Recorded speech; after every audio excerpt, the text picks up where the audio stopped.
We still feel that we are right and that we stand within our constitutional rights in the protest. And we still advocate nonviolence, passive resistance, and still determined to use the weapon of love.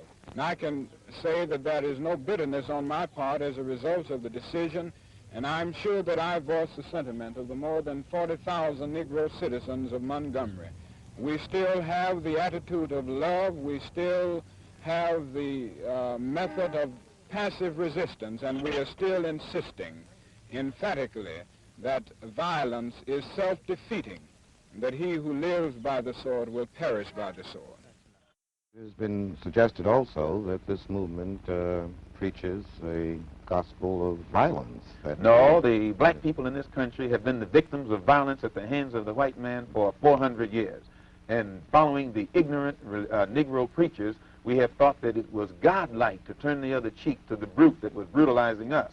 And today, the Honorable Elijah Muhammad is showing black people in this country that just as the white man and every other person on this earth has God-given rights, natural rights, civil rights, any kind of rights that you can think of when it comes to defending himself, black people we should have the right to defend ourselves also.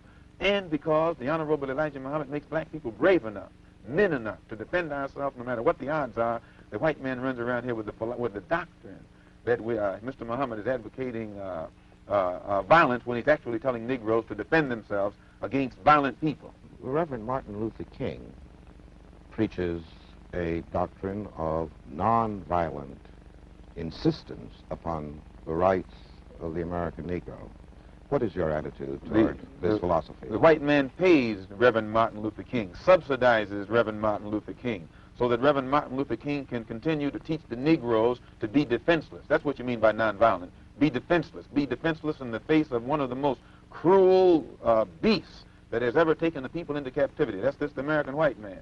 And they have proved it throughout the country by the police dogs and the police clubs. 100 years ago, they used to put on a white sheet and use a bloodhound against Negroes. Today, they have taken off the white sheet and put on police uniforms. They've traded in the bloodhounds for police dogs, and they're still doing the same thing. And just as Uncle Tom, back during slavery, used to keep the Negroes from resisting the bloodhound or resisting the Ku Klux Klan by teaching them to love their enemy or pray for those who use them despitefully. Today, Martin Luther King is just a 20th century or modern Uncle Tom or a religious Uncle Tom who is doing the same thing today to keep Negroes defenseless in the face of attack that Uncle Tom did on the plantation to keep those Negroes defenseless in the face of the attack of the Klan in that day. Malcom X, one of the most articulate exponents of the black Muslim philosophy, has said of your movement and your philosophy that it plays into the hands of the white oppressors, that they are happy to hear you talk about love for the oppressor because this disarms the Negro and fits into the stereotype of the Negro as a meek, turning the other cheek sort of creature. Would you care to comment on Mr. X's beliefs? Well, I don't think of love as, in this context, as emotional bosh. I don't think of it as a weak force.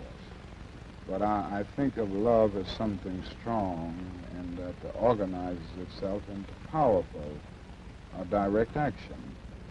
This is what I tried to teach in the struggle in the South, that we are not engaged in a struggle that means we sit down and do nothing. That there's a great deal of difference between non-resistance to evil and non-violent resistance. Non-resistance leaves you in a state of stagnant passivity and deadened complacency, wherein non-violent resistance means that you do resist in a very strong and determined manner. And I think some of the criticisms of nonviolence, or some of the critics, fail to realize that we are talking about something very strong, and they confuse non-resistance with nonviolent resistance. He goes beyond that in some of the things I've heard him say that this is deliberately your philosophy of love of the oppressor, which he identifies completely with the nonviolent movement, he says, is this philosophy and this movement are actually encouraged by whites because it makes them comfortable. It makes them believe that Negroes are meek, supine creatures. Well, I don't think that's true. If anyone has ever lived with a nonviolent movement in the South, from Montgomery on through the Freedom Rides and through the sit-in movement and the recent Birmingham movement, and see the reactions of many of the extremists and reactionaries in the white community, he wouldn't say that this movement makes, or this philosophy makes them comfortable. I think it arouses a sense of shame within them often in many instances. I think it does something to touch the conscience and establish a sense of guilt. Now, so often people respond to guilt by engaging more in the guilt-evoking act in an attempt to drown the sense of guilt. But this approach certainly doesn't make the white man feel comfortable. I think it does the other thing. It disturbs this conscience, and it disturbs this sense of contentment that he's had. What are the goals of the movement which you represent so effectively? Just as you said in the same article, see, Mr. Muhammad is trying to get us on God's side, so God will be on our side and help us to fight our battles against a very vicious, deceitful, hypocritical enemy.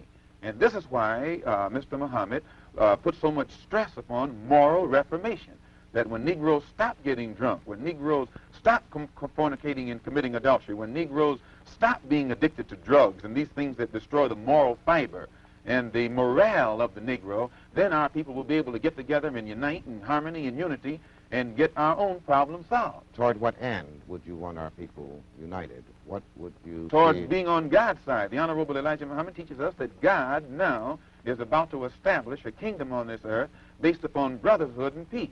And the white man is against brotherhood, and the white man is against peace. His history on this earth has proved that. Nowhere in history has he been brotherly toward anyone. The only time he's brotherly toward you is when he can use you, when he can exploit you, when he can oppress you, when you will submit to him.